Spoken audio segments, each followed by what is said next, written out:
Hiya and welcome to the channel Scene with Chips. If you've been here before, then welcome back. If you haven't been here before, then welcome. Please consider subscribing and pressing the bell button to be notified of any videos that I'm making throughout the year. But this video today is I'm just preparing to ride about 135 miles to see a friend of mine who's my mechanic for my bike. To have some progressive shocks put on the rear and on the front of the bike. And the plan is to video a bit of a how-to video so as to see how they are actually fitted. But just before I set off on my way, have you heard of Karl Marx? I mean, a lot of you have heard of Karl Marx, but not a lot of you have heard of his sister. Now, his sister invented the starter pistol, and her name was Anya. Haha, I'm here all week. Well, I'm on the way to go and get the shocks done. I left this morning at 10 to 7. Unfortunately, I left in the rain. It was wet, and going down the M6, it was very heavy. The traffic was heavy. I think it's something to do with it being the day back after the bank holiday. I didn't really think about that when I booked the day to come down and have the work done. Anyway, the time now is 9 o'clock, and I'm well on the way. It won't be long before I'm there, so I'll speak to you soon. Okay, we've arrived down at the workshop, and we've started to do the build or the unbuild for what needs to be done here. And the first thing that we've actually done is taken the exhausts off, because that needed to be done to be able to get to the springs, etc. So what I'm going to do is let the Harley wizard sort of go through what we're doing, and he'll be able to tell you the things that are involved in actually changing the suspension struts. Right, so you've taken the exhausts off there now. Yeah, the exhaust systems off, and one of the issues that people don't think about when you're doing this is the fact that you've actually got to suspend the bike to take the weight off the rear shocks. Common sense. But what you've got to do is you've got to place, the biggest problem is you've got to place the jack in the right place, because once you take the rear wheel out and then you start to release the suspension, you can't move the jack again afterwards. So the first mistake everybody makes is purely positioning the jack. So let's just have a look underneath, and I'll try to show you, because it's not too easy to see. But if you look underneath the bike, we actually want to unfasten bolts here, these bolts, and the bolts here. So normal position to jack will be to jack the bike here, this is what we're actually going to remove. So what we're going to do with this is we're actually going to jack the bike here, which means then we're carrying a lot of the weight of the bike on the jack. That is one of the problems of like kind of doing it yourself, but you need to be aware of. But we need to make sure that we can actually undo the bolts in front of it. So what we do is we tie it down, really strap down really heavily, strap it down at the front, secure the front wheel, so that we can really lift the bike. Obviously, common sense at this point is remove the rear wheel, because obviously then you're going to get a lot of the weight's gone. So we place the jack here to start with, we'll jack it, remove the rear wheel to start with. We've removed the rear wheel now, and you can see that we've placed the jack well forward. Well forward in the sense that now we can actually get at the rear bolts and get at the front bolts. So we're taking the weight off the rear. So once you're at this point, it's then start to then take it off. You don't need to really particularly need to remove the bottom belt guard. You don't need to remove the swinging arm. There's no necessity at all to do that. One thing that does help and benefit you greatly is to remove the inner splash guard. It's only 2 bolts at the bottom. Take that off, and it gives you better access to the 2 bolts. So what I would recommend you do, remove that, and really then give the bolts, the 4 bolts that you're going to work on, a real good dousing with penetrating oil. That will allow you to have some sort of chance to get them out. So we've got the rear splash guard now removed, and you can see the 2 bolts that we're going for. One here, and then there's 2 farther forward. We'll actually show you a quick shot now of the new ones that we're going to put in, so we can explain to you the orientation of these two shocks. So we'll show you that now. Two new ones that we're going to put in, lovely and shiny. Why they make them only in chrome we don't know, because they're under the bike. So the two we just showed you are these two bolts here. These are two bolts on this one. The difference between these and the existing is that these are adjustable, which actually then, maybe the reason that you are actually changing your shocks is the fact that we can adjust the ride height of the bike. So this makes it adjustable. And then obviously we've got the preload spanner to adjust the preload. They all come set, and they are, if recommendations were ever given, they are preset, and you literally, of dozens and dozens, maybe hundreds of these are fitted, you literally do not need to adjust the preloads. They are really, really well set. Really good unit. Back to the bike again. So we're really going to give these a good dousing with penetrating oil. I'm quite fortunate with this bike. I've probably looked after it, and it's been in the workshop for many years now. I actually lubricate these on every service. It is a bit of an issue. I know they look dry now, but it's a couple of thousand miles since it's been in the shop. We penetrate them up. We'll go around to the front now and soak them as well. And then we'll get the spanners and pray and hope that they just come undone. Not always is the case. There might be a little bit of heat. Well, bearing in mind this bike's a 20-year-old bike and they've never been out. Never been touched. We've done everything but never done this. So 20 years later, now's the time. We'll give them a squirt. We don't need to show you that.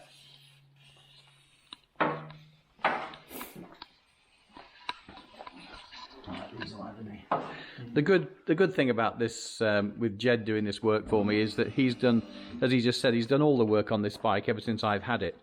So at least we know that, or he knows, what has been lubricated, what hasn't, and what he's done. Okay, so it's actually a 3/4 spanner on this. We actually use a short spanner, because as much as everybody thinks, mechanics do have a special tool in their toolbox which is called a hammer. And it's quite handy for as much as we're working on a Harley, sometimes you have to get the hammer out just to break the seal and the rust sometimes. So we use a short one. We have got, over the years, we've had cut down spanners and everything, but of course spanner technology's even moved on these days. They make short ones, so we can't get a long one in because we're not high enough. We're actually going to jack the bike a little bit more so that we can get the maximum amount of space under to work on. Okay, right, so we've just spent probably about 10-15 minutes breaking these, I'm just trying to find something to point with, breaking these two nuts free that obviously you're going to work on. So we've actually got them free. We did actually have to use the hammer just slightly, just to persuade them to break. Bear in mind they've not been off for 20+ years. One thing to remember now at this point, another thing that people kind of get lost with, is don't actually totally remove these two bolts until you've undone the front two as well, because the actual shock absorber will rotate and won't undo. So it's a point, again, a learning curve. Make sure you broke the seals on this and then break the ones on the front as well. Everything's undone, everything's penetrated, and then undo it. Doesn't matter if you undo these first or second, it's irrelevant. You've just got to make sure that you break all the initial tightness of the unit before you proceed any further. Okay, so we've got the problem that many of you may encounter now, that the front bolts are quite seized. Hopefully you can get that on the camera. It's quite seized, but what the facility on the original shocks is that you can see here that you can get another spanner in. So you hold the back of the shock. I hope I've not caught it.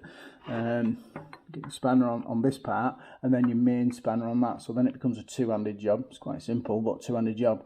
As I was explaining, the whole cylinder will rotate. These have looked like they failed completely now, and everything's just turning within it. So we'll hold it with this one, undo it with this one, and then we'll show you then once we get one out. Right, we've got it now. So the bolts, the rear bolts are out and the front bolts are undone. We paused at this point just to obviously show you the simplicity of actually removing them. So it's undone at the front. So you just give them a pull and they come out, and then the retaining grommets and bushes are still in the frame at the minute. I'll just say, yeah, actually they will come out. Normally they don't. Not that easy. I'll just get the rear one out. So the rear one, so that's your rear one, which would go like that, and then that's the front one, goes like that, and that obviously connects to your frame, and then we've got the nut then that we've removed. A point to note at this point for you people that are kind of looking at this thinking doing it yourself, we don't have an issue with that. We think it's great that people are interested in doing it themselves, is the fact that, you know, you may service your bike yourself. One thing that everybody misses for sure, and even misses in the dealerships, they missed in the dealerships even in my day there, this bolt at the rear, which we've got here, which is this bolt, it never gets serviced, and people think it's just a bolt. It bolts in, it literally bolts, as you can see, bolts straight through, and that's it. This is a really important thing for everybody. Always give it a squirt with oil, penetrating oil, WD-40, anything like that. We'll show you in a minute when we actually replace these back in again. We'll put silver slip. Many people use copper slip. Grease is fine, but doesn't have the life the same as using a product like that. We're quite often asked, do we replace this bolt? We don't replace this bolt because I think the last time we did replace one, they're about £25 each. They're a high tensile bolt. This has been in here for 20 plus years. As you can see, the bike has been serviced and greased. You can see that around. You know, we've literally removed this, and this is like an aerosol grease that we spray. If you're thinking of doing this job yourself, spray it. If you've never sprayed it and you do your own oil change, you spray this and run your bike for a couple of days or whatever, use the bike and spray all this and all this bolts and at the front and run it like that. Because if this seals, which we quite often see, this will actually seize into the metal flange.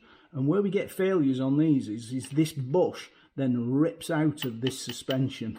And that's one of the commonest failures that you'll ever find, and it never gets picked up because it just rotates in that bush.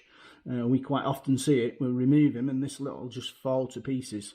So it is one thing, you know, you people there, just lubricate this. Just 2 minutes to do, constantly do it. Every service, every time we get one on the bench, it gets serviced. Gets oiled, rather, I should have said. Okay, so this has never been seen the light of day for 20 odd years. It is fine. It's all still there. It's not rotted away. I suppose that's a good thing. But we have noticed that one of them has actually failed. It's very difficult to tell, but when you've handled many of them, you can tell that it's actually failed. It rotates within itself. And then it's failed. We can't. I'll take the other one out. We can't actually. I don't think we can show it you. You just literally fail it. This one's actually failed. I don't know why, but it has. But it's they tend to fail on one side more than anything. The oil will fail inside, and then you'll lose the oil through the adjusters on the front, and the gas element of it, the oil element internal in the shock will lose. Very difficult point to service, but you can't. So when we come to put the new ones in, we'll show you the new to the old.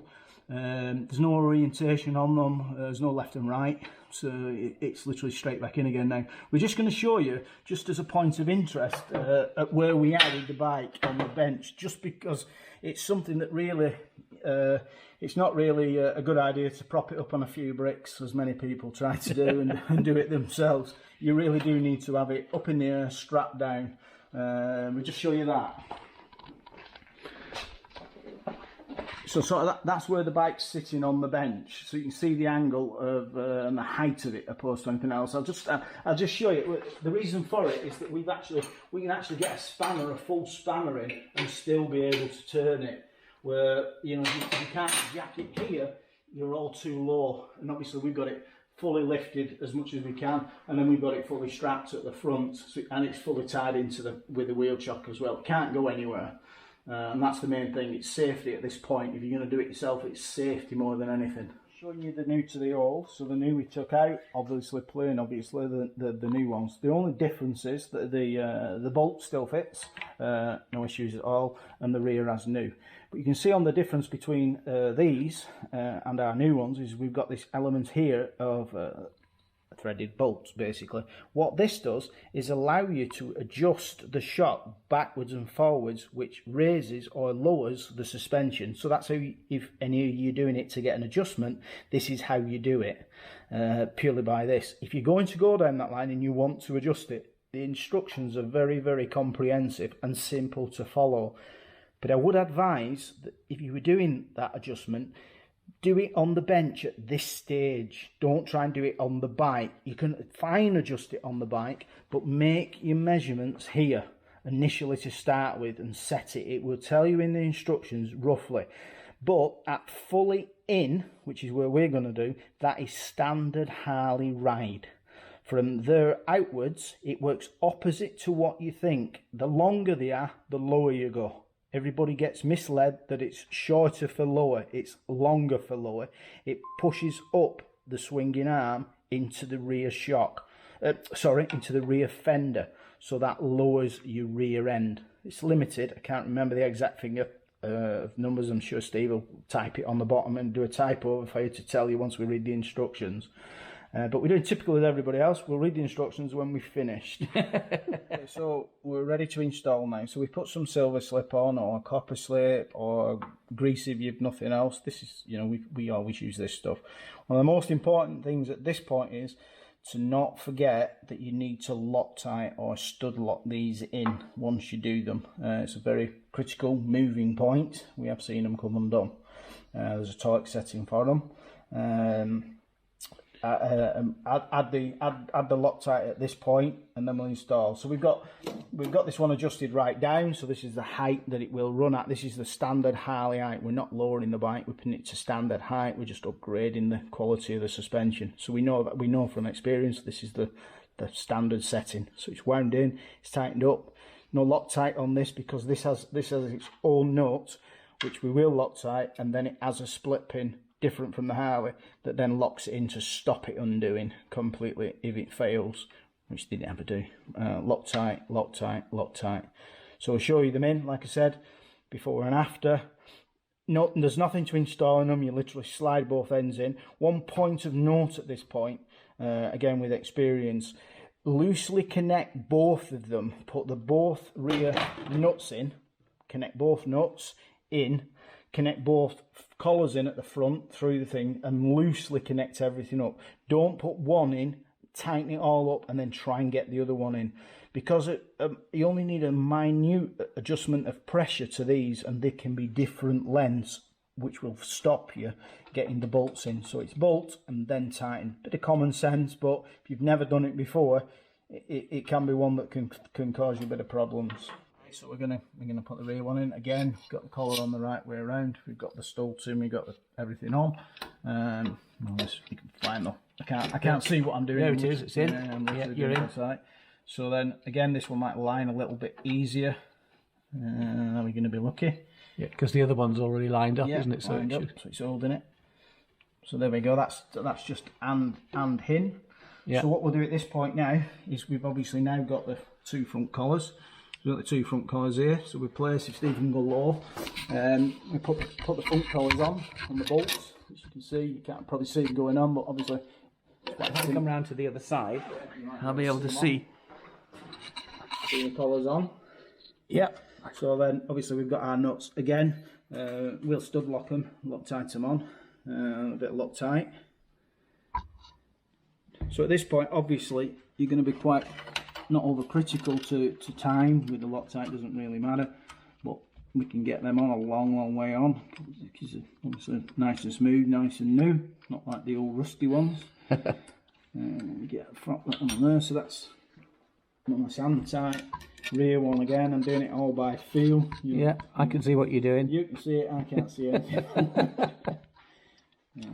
Again, and then what we'll do at this point is I always like to make a little bit of a tightness on the rear ones, just a little bit, nip them up, so that I'm making sure that I'm not actually going to pull them back out again. So this one, on this particular one, Steve can see it, I can actually get a spanner on this one. Can you see that, Steve? Yeah. I can get in with the frame. If we go to the other one, at this point I can't actually get it in, purely because of the design of the frame. It won't fit. It's always been a bone of our contention. Just something that I didn't kind of point out to you. I should have done on the removal of the original ones. Use a spanner like this, or you use a ring spanner on the end. Be very careful when you get and you're undoing it. You get too far on the end that you won't be able to get the spanner off. We've all been there over the years that you can't get the spanner off again. So obviously just be aware of that. It's only on the, what we would say in the UK, it's on the off side of the bike. So it's or the right hand side of the bike. So just be aware of that. That it's one of them little silly quirky things you're kind of doing this to help people out. Yeah, just don't get caught out. We've all been there in the past and had to tighten the bolt back up again before we've ever got it out. But just a silly thing, really. So I'm just going to put a little bit of tension on these two bolts so that they don't really just come out again. This one's dead easy, as you can hear, probably see. There's no miser there. It's all nice and clean now. We just run it over on the wire brush just to clean it, and then obviously then at this point now I'm going to have to, if I can find it, I'm going to have to just use an open end spanner just at the minute, just to get it that part way in. And once we get it part way in, as you can see, it's a lot more difficult to do, especially when you can't see it. More fiddly now, isn't it? Yeah, it's more fiddly. I'll come up on the bank a bit. It's easier than getting it out. We've got to confess, when we turned the camera off, we did put a bit of heat on it and we did hit it with the hammer. And actually, Jed found that the hammer didn't work properly, so he got a bigger one. Yeah, I had to go from a junior hammer to a bigger hammer, just to prove, you know, we're not lying. We did hit it with the hammer. Sometimes you've got to, when they've never been extracted for years, and they have regularly been every 5,000 miles. They have had oil on them, which is kind of crazy. Imagine what it'd be like if they hadn't been lubricated at all. I once had a customer, and we did one of his, and unfortunately we got, even with high tensile bolts, one of them snapped. Wow. We snapped it in, and then of course that entails then that we had to remove all the swinging arm and drill it, and we had to drill the whole thing out. Yeah, drill the whole thing out. It was an endeavour that we really don't want to repeat. Yeah. So we tend to hit it with the oil first, pre-oil, pre-warm it, and it makes life a bit easier. Right, so we're part way in on both of them now. Probably I'll just try it just out of interest, see if I can get the ring on it now, and obviously we can tighten up. We'll do it out the right way around. That'd even help even more. There we go. So that makes it a lot. Oh, there we go. And then you can tighten it up. So I would get them. If you're doing this job, just get them. You can see the washer because we've got the splash guard. You can see the washer on the top. Just get them in so it just touches the washer, which is great. Sorry guys, that sounds really well. So it's touching now. Same again on the other one. Remember, we're a bit time critical. We've got Loctite on these. That one's just started to grab a bit. How long is it before the Loctite starts to take effect? It starts to take effect once you start to warm it quite quickly. Just in the time we were just filming that one had started to grip then. Right. Obviously we don't normally film when we're doing this, so we normally do it a bit quicker than this. Yeah. So yeah, it's quite quick. It does go quite quickly. So we're just going to move on a little bit with this. So I've just got that one touching down, and then we'll just go to the front ones now, and then actually tighten them up. I think we can get a ring on both of these.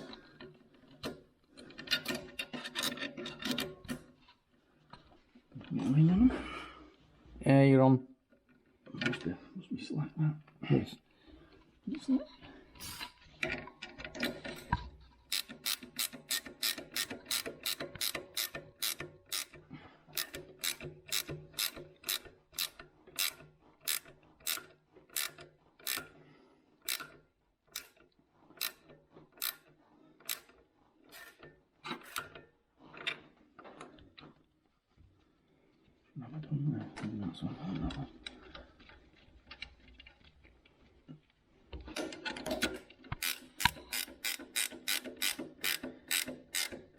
All these, you still recording, yeah? Yeah. All these will have torque settings. Is that a torque setting with a torque wrench, or until your elbow clicks? Yeah, well, usually over many years, it's a bit of a fallacy. It used to be a fallacy many years ago. That, you know, Harleys never stopped and they always fell to bits. Well, then I think Loctite was invented, so that stopped them falling to bits, and we inherited some better brakes. But one of the things, which is it's a bit of a joking point, but yeah, everything's quite critical that you tighten it up. But with the advent of Loctite, it really to sort of just use it, because it does stop that vibration element of it. Obviously, the newer bikes now don't vibrate the same. Yeah. But over years, you tend to have a feel. We call it a feel tight. And you know, if you do, sometimes you can torque these up and snap the bolts, because obviously if it's an old bolt or anything like that, you tend to feel it. It tends to feel right. You don't have to be stupid. You don't have to hit it with an hammer, but the Loctite will do a great deal. I'm actually not going to torque them up. because I've got to be honest, without looking I wouldn't know what they were. And obviously we're just trying to do this to help you. But I don't know if you can see now, these are bedded in, both sides, the grommets are in, so we're at the right position. These are Loctited here, these are Loctited in, and then we'll put the clip or the circle up on the end to stop anything coming off. It never does. Steve will run this now, and then we'll have it back in the shop and just make sure everything's checked out. You know, in a couple of 100 miles it'll be great, it'll run. So just going to tighten the back ones up, same procedure again, just tighten them up. And then we're installed at that point. That's it, installation done, back wheel back in, and we'll move on. We're going to do another little video for you to hopefully help out on the front end. We're going to change the front ones as well, rechange the oil, and just show you a couple of quirks and little bits of interest that might help you if you're doing this yourself. Okay, well, that's the rear shocks installed. Now, from start to finish, it took about 2 hours, because that's sort of taking the back wheel off and preparing everything more than anything else.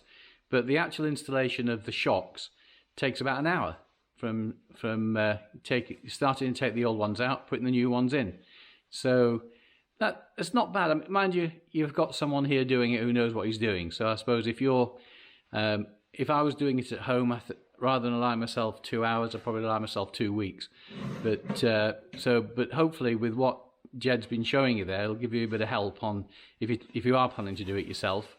There are certain things that I would have been stuck on straight away if I'd have been doing this on my own, and that was getting those rear bolts out, because they were tight.